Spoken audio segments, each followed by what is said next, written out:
స్థాపించడమే ప్రధాన లక్ష్యంగా, ఆర్ఎస్ఎస్ ను విస్తరించడమే ప్రధాన లక్ష్యంగా పనిచేయడం జరిగింది. ఈ దేశంలో ఉన్నటువంటి హిందువుల్ని ఏకం చేయాలి. ఈ దేశంలో మన దేశాన్ని, భారతదేశాన్ని 200 సంవత్సరాలు పరిపాలించినటువంటి ఆంగ్లేయులు ఏ లక్ష్యం, ఏ ఆధారంగా ఈ భారతదేశాన్ని వాళ్ళు పరిపాలించగలిగారు, వాళ్ళ కబంధ హస్తాల్లోకి తీసుకోగలిగారు అనేటువంటి గమనించినటువంటి డాక్టర్జీ ఈ దేశంలో ఉన్నటువంటి హిందువుల్లో అనైక్యత, ఐకమత్యం లేదు. వీళ్ళు నిరంతరం ఒకరికొకరు కొట్టుకుంటూ చస్తున్నారు.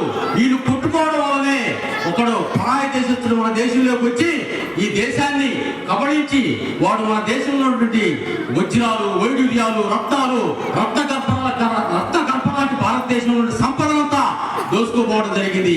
కాబట్టి ఈ దేశంలో పట్టిన జబ్బు, ఈ దేశానికి పట్టిన జబ్బు అనైక్యత. ఈ అనైక్యత అనేటువంటి ఈ జబ్బుని కూకటి వేళతో సహా ప్రకటిస్తే గాని భవిష్యత్తు తరాల్లో ఈ భారతదేశం పరమోయిన స్థితికి చేరుకోలేదు అన్నటువంటి ఈ దేశం యొక్క లోపాన్ని, ఈ దేశంలో ఉన్నటువంటి జబ్బుని కనుగొన్నటువంటి డాక్టర్జీ, ఆ డాక్టర్జీ స్వతహాగా వైద్యుడు. ఆయన ఈ దేశానికి పట్టిన జబ్బు అనైక్యత. ఈ అనైక్యతని కూకటి వేళతో ప్రకటించాలా?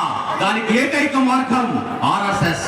ఆర్ఎస్ఎస్ అంటే ప్రతిరోజు శాఖ పెట్టుకోవడం, ప్రతి గ్రామంలో శాఖ. ఈ శాఖను శాఖోపశాఖలుగా విస్తరిస్తే అక్కడ వ్యక్తి నిర్మాణం జరగాలి. దీని ఆధారంగా హిందువులు ఐకమత్యం అవుతారు, హిందువుల్లో శక్తి పెరుగుతుంది. ఈ దేశాన్ని భవిష్యత్తులో శత్రువుల నుంచి కాపాడుకోవాలన్నా ఈ దేశంలో హిందువులు ఏకం చేయాలన్నటువంటి ఉద్దేశంతో డాక్టర్జీ స్థాపించినటువంటి ఆ సంఘము 100 సంవత్సరాల క్రితం స్థాపించినటువంటి సంఘము ఈ రోజు దేశ శాఖోపశాఖలుగా విస్తరించి పరమోన్నత స్థితికి చేరుకోవడం జరిగింది. ఆ శాఖలో ఆడుతున్నటువంటి నరేంద్ర మోడీజీ ఈ దేశాన్ని పరిపాలించడంతో పాటు 12 సంవత్సరాలుగా ప్రపంచానికి నాయకత్వం వహిస్తున్నాడు.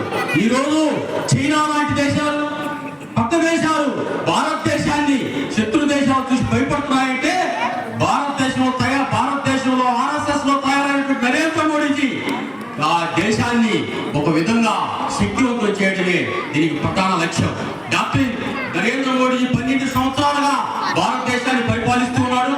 గుజరాత్ రాష్ట్రాన్ని ఆయన ఇంచుమించుగా 3 పర్యాలు పైబడి ముఖ్యమంత్రిగా పనిచేసి దేశాన్ని, భారతదేశాన్ని 12 సంవత్సరాల పైబడి పరిపాలిస్తున్నాడు. ఈ శాఖలో డాక్టర్జీ ఏర్పాటు చేసినటువంటి